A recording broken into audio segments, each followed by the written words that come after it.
I'm Scott Hansen, host of NFL Red Zone. Lowe's knows Sundays hit different when you earn them. We've got you covered with outdoor power equipment from Cobalt and everything you need to weatherproof your deck with Trex decking. Plus, with lawn care from Scott's and, of course, Pit Boss grills and accessories, you can get a home field advantage all season long. So get to Lowe's, get it done, and earn your Sunday. Lowe's, official partner of the NFL.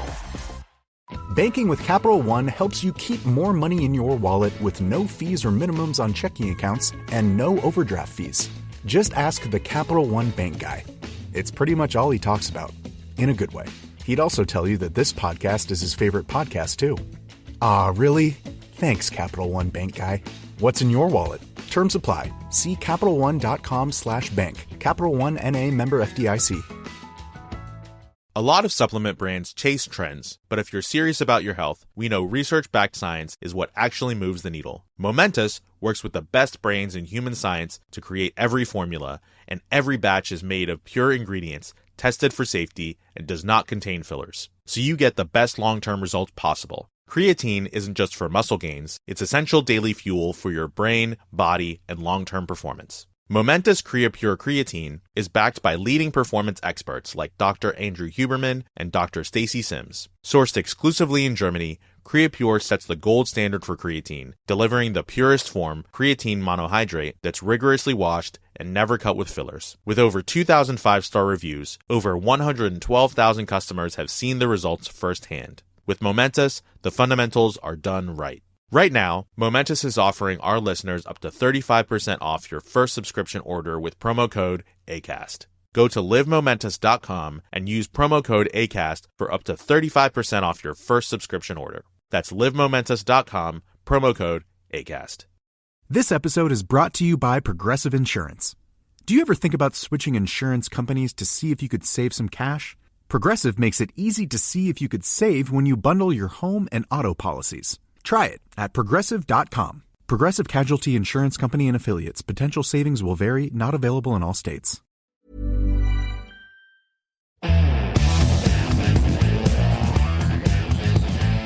This is the Daily Tech News for Tuesday, November 4th, 2025. We tell you what you need to know, follow up on the context of those stories, and help each other understand.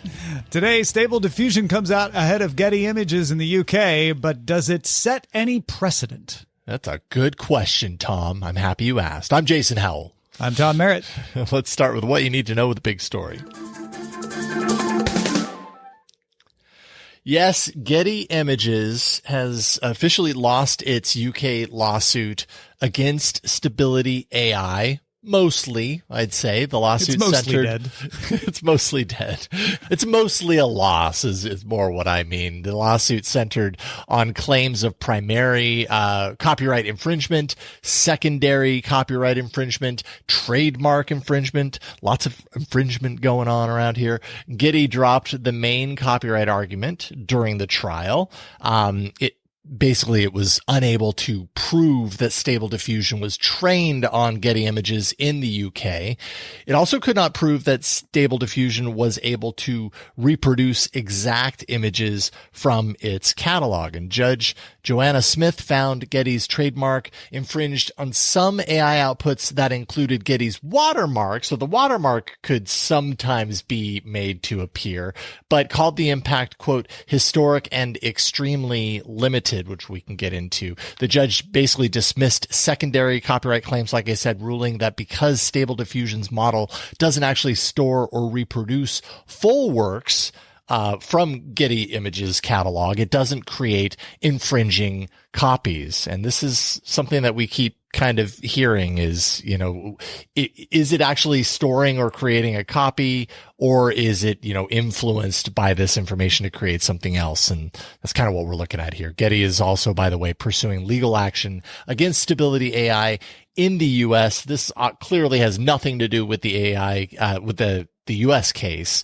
but I don't know. What do you think, Tom? Does this signal any sort of anything for what we might expect here in the U.S. with the other case? No. It doesn't. This is an almost useless case. And not because the judge did anything wrong, but there's the jurisdiction argument that you mentioned. if it was trained, you can't show evidence it was trained in the UK. So the UK can't say it was illegal to train it in the US because the UK doesn't have jurisdiction in the US. So that's what you might call a technicality, but the judge is proper in saying that. Like, well, if you can't show that the training was done here, then you can't bring the case here. You got to bring the case somewhere else. The trademark stuff, when she says it's historic, like colloquially, it sounds like, ooh, that means it's really important. She's like, no. This means they were doing it in the past. So it doesn't have any impact on the future as long as they don't do it. It doesn't set any precedents. It's like, they put out an image with a Getty watermark. Anybody who does that, is going to be infringing. So it's very limited in that case. And so what Getty won is very narrow, would be the way that I put it. The secondary infringement is where it gets interesting, because the judge did say, look, this model does not store or reproduce, so it doesn't infringe. And that is going to be something that companies are going to want to put in front of other courts. And that's where they could go to a U.S. judge and say, just to bolster their case, hey, this judge in the UK said this. It doesn't bind a U.S. judge, but it could influence them to say another judge, has said this. That's reasonable, right? And the fact is it does not. The AI models, the LLMs, the multimodal models do not store copies. There's no confusion about that. And I'm glad this judge pointed that out. What important. These models do is they take works and they create a database of relationships based on them. And that database is full of relationships of lots of other works as well. And so the secondary infringement, I think, is going to continue to get struck down in most of these cases. It's the primary infringement that she couldn't rule on because it didn't happen in the UK. That's where it gets really interesting, and where judges could say, well, you did copy their works for the training purposes, even though you didn't keep them. And maybe or maybe not that was infringing, but because this case didn't rule on it, really doesn't set any precedents.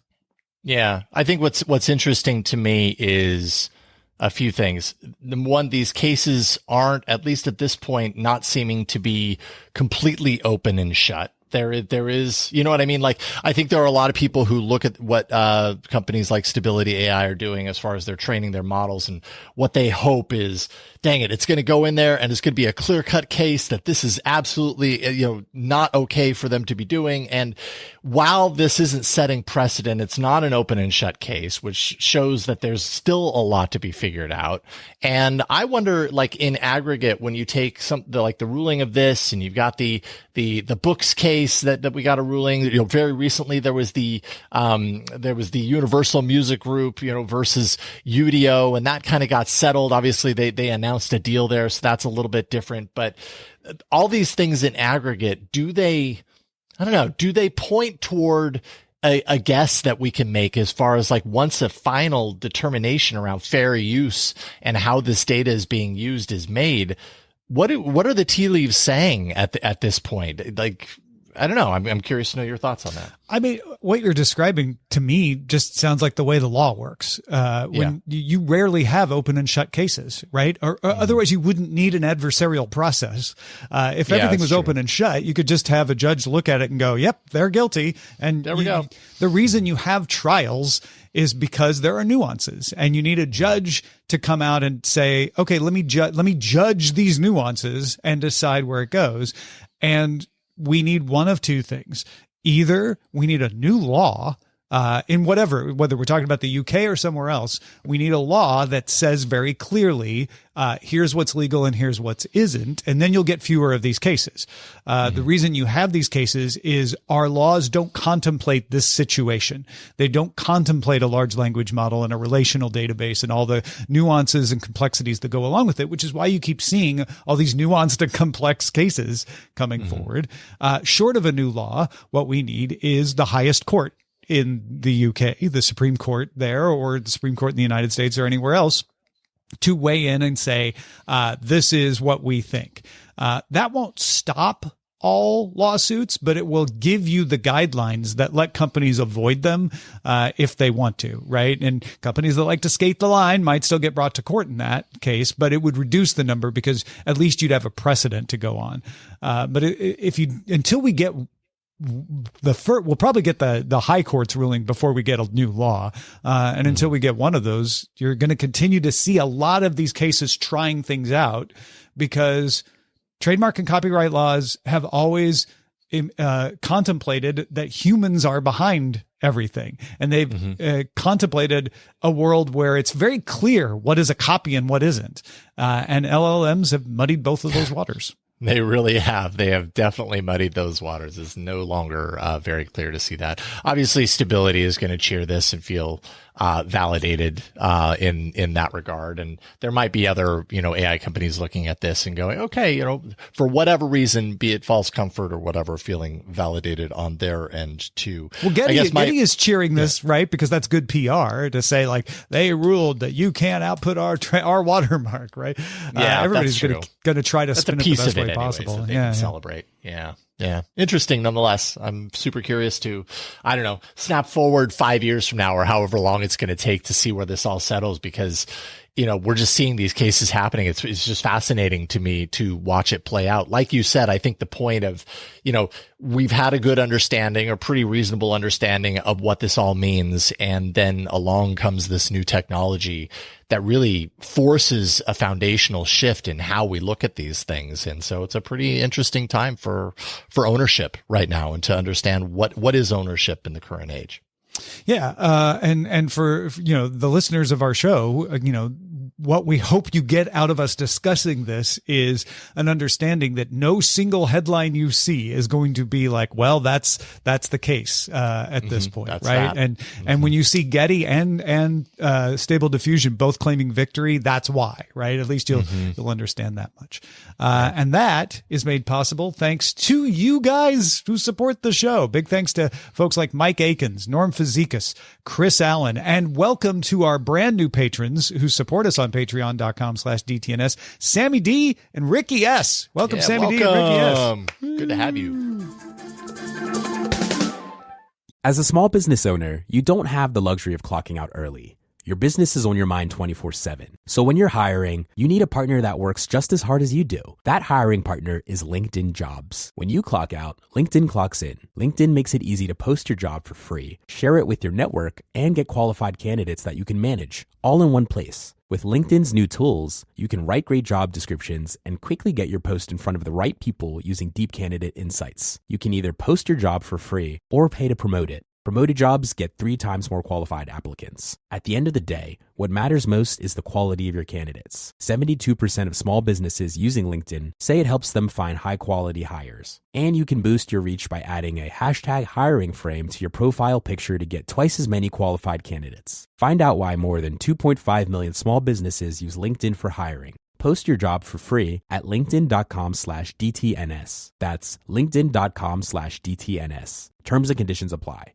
In business, they say you can have better, cheaper, or faster, but you only get to pick 2. What if you could have all 3? You can with Oracle Cloud Infrastructure. OCI is the blazing fast hyperscaler for your infrastructure, database, application development, and AI needs, where you can run any workload for less. Compared with other clouds, OCI costs up to 50% less for compute, 70% less for storage, and 80% less for networking. Try OCI for free at oracle.com/dailytech. Oracle.com/dailytech. The McDonald's snack wrap is back. You brought it back. Ranch snack wrap. Spicy snack wrap. You broke the internet for a snack. Snack wrap is back. Ba-da-ba-ba-ba. You hired a new employee. Time to get to work, right? Not quite. First comes HR software for payroll and benefits. Then IT tools to manage devices and app access. And finance software for expenses. Oh, and none of these softwares work together. That's sad.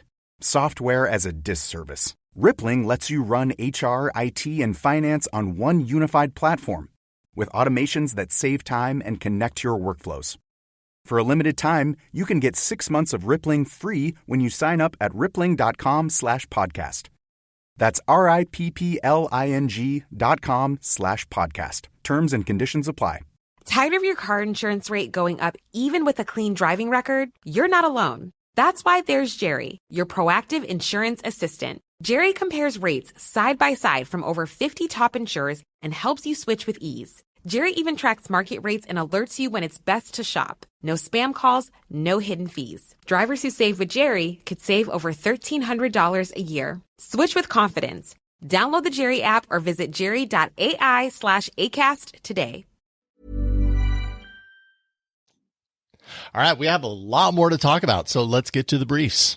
No, it is not Sunday, but we still have Bloomberg's Mark Gurman with an Apple leak for us. Usually he puts that out in his Power On newsletter, but we've got it's like an off-cycle patch from Microsoft, except right. a Gurman rumor. Gurman's extremely reliable sources tell him that Apple is working on a budget Mac codenamed J700 that runs on an A-series processor. In other words, the ones used in iPhones and sometimes iPads. Apparently, it's targeted at the Chromebook crowd, so people who browse the web, do some light document work, light media editing. The sources say the idea is to launch it in the first half of the year for less than $1,000. Oh, okay. Wow. So right now, the cheapest MacBook Pro, cheapest MacBook you can get is $999. So it would probably be, less than that. Oh, okay. And that was kind of one of my questions was, I know targeting the Chromebook crowd, does that mean that it's a laptop versus a desktop? Because you can get an Apple desktop for less than $1,000, right? If you're doing the Mac Mini, is that less than $1,000 at this point? It's been so long since I've even considered. No, we're talking about a laptop here, but let me look that up. I don't know if you can still get a Mac. Yeah, you can get a Mac Mini for $500. You're right, but that doesn't come with a keyboard or screen. Right? Or mouse, no, totally. We're talking about a laptop here. Man, if you're talking about an Apple laptop under $1,000, yeah, that's super appealing for that kind of use case. I know for a fact, at least from a student perspective, my kids through the school, they were offered and supplied Chromebooks, right? This is just like the laptop that everybody gets. And it did not take my older daughter very long to be like, so do you have a laptop, like a Mac laptop that I can use? Cause they're kind of like an iPhone. There's a little bit of a status thing attached to it, not to mention capability and all that kind of stuff. But, I think that would be a big deal. Really big deal. It's interesting to see what Apple has considered its entry in this race, the iPad, which you can get for less than $1,000, even with a keyboard cover, start to use the M series processor, the one that you use in Macs, and then them do a low end Mac that uses the A series processor. And we have a Mac with a touchscreen now. So presumably this one could have a touchscreen, although if they're keeping the price down, maybe it won't. In which case that's another differentiator. Chrome OS, Chromebooks often do have a touchscreen in them. But not always, but quite often. So, it's an interesting move for Apple and probably a wise one because they used to be dominant in the education space and the Chromebook really did drive them out in a lot of areas. Yeah, interesting. Well, there is more Apple news to talk about. Apple introduced a front end for its web-based app store. Now users can use that page itself and not like launch open, the App Store app essentially to browse the store's full directory. No need to launch that standalone app anymore. Is going to make a lot of people very happy. The site has pages for all of Apple's major devices, all of their app categories. The site also includes an updated Today tab. So if you're an iPhone user, you're going to recognize that. There's also kind of some tweaks to search. So you don't have to, open up a Google search tab and search the results there in order to get to the App Store's product page, like a lot of people have done before. In other Apple related news, they also released version 26.1 of its entire family of OS. So iOS and iPad OS 26.1 get the new tinted liquid glass option. That's meant to improve readability. Mac OS Tahoe also gets that feature. You now can deactivate swipe left on the lock screen to open up the camera on iOS. iPad OS brings back slide over with resizable windows, new window management options. That's just to name a few. So 26.1 coming, probably lots of really great features to check out. No matter what. Yeah, if you are someone who doesn't like liquid glass but doesn't want to turn it off all the way, and there are a few people out there like that, They're calling it tinted. I might call it frosted is another way to think of it if you're trying to imagine it. I think that's a good option to give people, because otherwise you had to go into accessibility and just turn it off. And then that did a lot of things that were good for accessibility, but maybe not what you were looking for. Going back to this, I am puzzled by this web-based app store. Apple's belief in the past was, if you're on an Apple device, you'll use the App Store, whether it's the Mac App Store or the iOS App Store. And if you were searching on Google for an app, you didn't need a front end. You just take you to the product page, and Apple has had those for a long time. And so presenting this as like, instead of having to go to Google, it's like, but then why would you ever go to the App Store front page on the web? My guess is it might be some kind of promotional need on Apple's part to want to promote the web, promote the App Store in a way that would be accessible no matter what device you're on, so you could see what's available.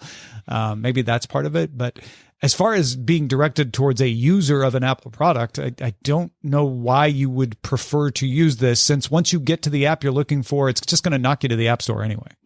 Yeah, that is an interesting question. And it's a long road down the line to finally get to the point to where Apple's like, okay, I think we need a web page or a website. Yeah. There's some other motivation, because user wise, I don't think anyone was out there complaining like, what I get upset with is I don't get a front page to the App Store. Like, you could search for Apple apps and you get the product page, and then you could go from there, right? It's not as big of a deal. WhatsApp launched its Apple Watch app after being outed last week by WA Beta Info. The new app lets you read messages and reply, of course, but read full messages now, so you don't get cut off. You can also get call notifications. You can record your voice and send voice recordings directly from the watch. The app also includes reactions, so you can do emoji reactions. You get more of your chat history now, and a clearer, more tailored display of images and stickers. They just improved the readability, basically. New app requires Apple Watch Series 4 or newer, and you have to run watchOS 10, and then you can take advantage of it. Big WhatsApp user. Are you looking forward to this on your? I do, actually. While we were recording, our dog walker messaged on WhatsApp that he'll be here in 20 minutes. So, I use WhatsApp for a few things. It's that modern curse we live in where you have to know, like, which person am I talking to? What platform do they use? Man, tell me about it. But yeah, I do use WhatsApp for some of those, and the dog walker stuff on the watch is important. So having a few more features and reactions. I don't know if I'm going to do that many emoji reactions with it, honestly, but I don't know. You and your dog walker, you might have an emoji style relationship, Yeah. Cool. You know what? Now that you say it, there's a few, I'm looking at the chat history. There's a few emojis in there. So, it's not impossible. There you go. Coca-Cola released its holiday ads, and like last year, they're leaning into the use of generative AI with some modifications on one of them. Last year's ad was heavily criticized, if you remember, by a lot of professional creatives, just in general, for the use of generative AI. Also some oddities that were pretty easy to spot in the output. There was like this uncanny valley aspect to the human models that were in the video. There were wheels that weren't actually turning, so it kind of looked like the vehicles were gliding and stuff. Weird little AI oddities that we've had another year of time to really get more expert at spotting. This time around, with the ad campaign that's called Holidays Are Coming, Coca-Cola has put animals primarily in place of humans. That helps on the whole uncanny valley thing. It also kept human faces off screen, except for Santa. That do you really see his face? I mean, you do in the there's a billboard where you see his face. Okay. So, but the animation of him, it's just his hands. So there's no, at least, uncanny movement there. Commercials are created with AI studios, Silverside AI and Secret Level. And the company says it took around a month to produce. That's opposed to a year for ads that were done with more traditional techniques and talent. Coca-Cola says it still involves around 100 people. Only 5 AI specialists produced more than 70,000 clips. And then you have that, all of those people as kind of support around making that ad, broadcast worthy. Yeah. let's set aside the, is it taking people's jobs? Is there proper copyright provenance? If you can, set those aside for a moment. This isn't as good as previous ways of doing it. It's better than it was last year. I did a live reaction to it. I hadn't watched it. So on our office hours stream that I do on YouTube on Mondays and Tuesdays, on Monday's office hours stream, I did a live reaction. And the thing I noticed was the quality of the animals varied. Some of them were more cartoony than others. It was not consistent. Yeah. Do you notice that too? It's like, man, the gophers look really good, but the raccoon looks like it was, drawn by Hanna-Barbera. Not quite that wide, but there was a difference there. So for sure, I think it was fine. And what I came to in the end, was like, yeah, this isn't perfect, but they're getting better. More people are learning how to use these tools. They'll probably figure out that consistency in the future. And this ad will do what it's meant to do, which is someone passively watching television and not paying close attention will think, I feel better about Coca-Cola and the holidays because cheerful animals, right? Like, I don't think that many people are going to sit there staring closely and like me and say, those animals don't look consistently generated. No, and Coca-Cola is a big enough company with deep enough pockets to make sure that the kinds of tells and the kind of clues that would get your everyday watcher on TV to go, wait a minute, what did I just see there? Like that would never enter the equation at this point, especially. Yeah. They're very, their systems and their money is driven, is large enough to largely prevent that. Most people, they aren't watching actively like that. They're just like, oh, they're just like hearing brand. Holiday things, seeing some vaguely holiday looking stuff. They're not immediately getting that emotional reaction. Properly. Yeah, totally. Yeah. Well, you know what people do get emotional about are awards, and TikTok is going to contribute to the problem with its first ever U.S.-based awards on December 18th at the Hollywood Palladium in Los Angeles, California. Cat's Eye's playing there like 5 days before. There will be a live stream on TikTok, and a recording of the event will be available for next day streaming on Tubi. The event will feature, I would assume it'll be available on TikTok as well. It's interesting that it's on Tubi. The event will feature a red carpet, of course, for those arriving. Awards categories include Creator of the Year, Breakthrough Artist, Video of the Year, Muse of the Year. Yeah, I'm Paris going for Hilton apparently is one of the muses in consideration. I don't think I'm going to get considered then. Users of TikTok will be able to vote for their choices in a portal that will be offered on the platform starting November 18th. So you got a couple of weeks before that goes. And this isn't the first time TikTok has done awards. They just did them in Germany, Mexico, and Korea and other places before. This is the first time they've done them in the home of the award show, the United States of America. In the home of the country that can't decide whether it wants you or not. Instagram also announced not too many weeks ago that they have their own awards program. That's like it's called Ring. And if you win, you get a ring. You get a gold ring. Well, so I would think that different. Amazon would do that for doorbell videos. Right. Yeah. So apparently, award shows, for these platforms, a thing. It makes sense, I suppose. Yeah. Yeah. I'm sorry. If you are truly going up against Paris, I'm sorry to say, Tom, you might. No, I'm not. Yeah. Might not win. I doubt I'll get nominated. It would be an honor just to not be nominated. And finally, we have a few headlines that are just good to know if you want to understand the news in the future. Yeah, we keep hearing about Samsung's trifold smartphone, right? They want to get into that trifold game along with Huawei. Now one critical step closer to release as the device has been spotted in the Bluetooth SIGs certification database under multiple versions. So it looks like they'll have multiple regional versions of this. Getting warmer. Amazon is rolling out Alexa Plus in the Amazon Music app for Alexa Plus early access beta users. If that's you. You can look forward to enhanced song identification, vibe-driven playlists, and deeper conversational insights into your tracks, basically. Yeah, as long as it can recognize what musician I'm asking for, which it doesn't always, even the early beta. Microsoft Edge now lets Windows users store and sync passkeys in the Microsoft Password Manager. You can do it in the Microsoft Password Manager, but now you can do it in the Microsoft Password Manager in Edge as long as it's linked to your Microsoft account. Nice. Local governments in data center heavy Chinese provinces like Gansu, Guizhou, and Inner Mongolia have increased subsidies that cut energy bills by up to half for some of the country's largest data centers, including ByteDance, Alibaba, and Tencent. Don't worry that those domestic chips are so expensive. We've cut your power cost. Yay. Waymo is going to launch its autonomous taxi service in 3 U.S. cities, as San Diego, Las Vegas, and Detroit starting next year. Vehicles starting to map those locations soon. So you may see the Waymos rolling around doing mapping. Nintendo selling a ton of Switch 2s, apparently. The company boosted its Switch 2 sales forecast for the current fiscal year, which ends on March 31st, from 15 million units to 19 million units. That should make it better selling than the original Switch in its first year. Switch 2 selling like hotcakes, was selling better than hotcakes, frankly.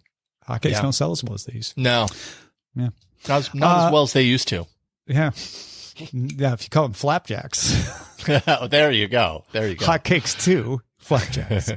1 month after Apple announced it would change Apple TV Plus to be called just Apple TV, we have a new sound to go along with the lack of the plus sign. So this is produced by Phineas, Billie Eilish's brother. It's a very short sound, but let's hear them back to back. Okay, that's the familiar one. I don't know what I think, honestly. I mean, as a musician, I listen to it and I go, that first one is just somebody at a piano going, duh. Yeah. The second one, there's a little bit of composition in there, but it's still like 2 or 3 seconds. Like, I don't know, it's pleasant sounding. It's fine. I feel like these mostly just make you know, oh, I'm watching that, right? Like the dum from Netflix. Yeah. And so this is a little risky, but maybe it's not that risky since not as many people watch Apple TV Plus, but you're going to have to change that association in your head because they're not similar. That's the thing. It's not like, oh, it's the same thing, but with a little different spin. Like it's kind of a different thing. Yeah. Well, let us know what you think of Apple's new sounds or anything else in our Discord. You can link your Patreon account to enter our Discord. Just go to patreon.com/DTNS. Ta-da.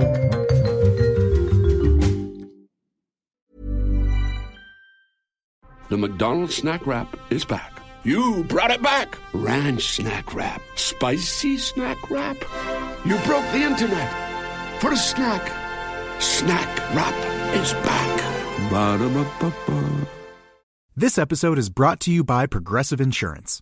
Do you ever think about switching insurance companies to see if you could save some cash? Progressive makes it easy to see if you could save when you bundle your home and auto policies. Try it at Progressive.com. Progressive Casualty Insurance Company and Affiliates. Potential savings will vary. Not available in all states. We end every episode of DTNS with some shared wisdom. Today, Corey and TJ have some info and thoughts to add to the discussion. Yeah, we were talking about note-taking apps previously, and I mentioned my Untitled 11 text edit that I use. Corey said, your readers might appreciate a tip.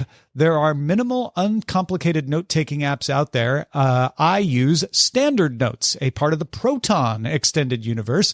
It does just a few things, does them well, and stays out of your way. Strong end-to-end encryption, publicly available test and audit results with apps for Windows, Mac, and Linux. I find it clean, reliable, and underappreciated. The simple software revolution is already underway. StandardNotes.com if you want to check it out. Interesting. And then TJ added, am I the only one who every time I hear a story about AI and how much more power is needed for it immediately thinks of the Matrix? Are we heading in that direction? Mostly kidding, but there is that little tiny lingering doubt. Regards. Yeah. Or are we already there, TJ? Are we there? Didn't I see a story recently that like mathematically there was some like discovery that like we talked about that on Buzz Out Loud like 15 years ago. The Nick Bostrom thing. Up. Yeah, and I think I saw it again where it's like, yeah, it's not happening. Like mathematically, like this is not a simulation. Just give it up. But you know, we'll be back there. But how would we know? How would we know? That's true. Yeah. Maybe Until the math is just too glitches. advanced. Yeah. Thank you, TJ, and thank you, Corey, for the standard notes tip off. I love those kinds of emails where like, hey, I've got a cool tool maybe people don't know about, and we can spread the word on it, and folks may get some benefit about that. So keep those coming. What you're thinking about, what you like using, all of that stuff. Feedback at dailytechnewsshow.com. Yeah. Thanks again, Corey and TJ, for contributing to today's show. And thank you for being along for Daily Tech News Show. You can keep us in business by becoming a patron at patreon.com/DTNS. We'll see you tomorrow.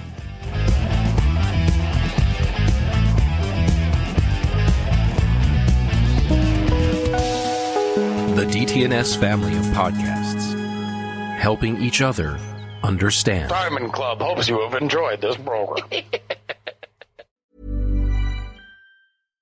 Banking with Capital One helps you keep more money in your wallet with no fees or minimums on checking accounts and no overdraft fees. Just ask the Capital One bank guy. It's pretty much all he talks about, in a good way. He'd also tell you that this podcast is his favorite podcast, too. Ah, really? Thanks, Capital One bank guy. What's in your wallet? Terms apply. See CapitalOne.com/bank. Capital One N.A. member FDIC.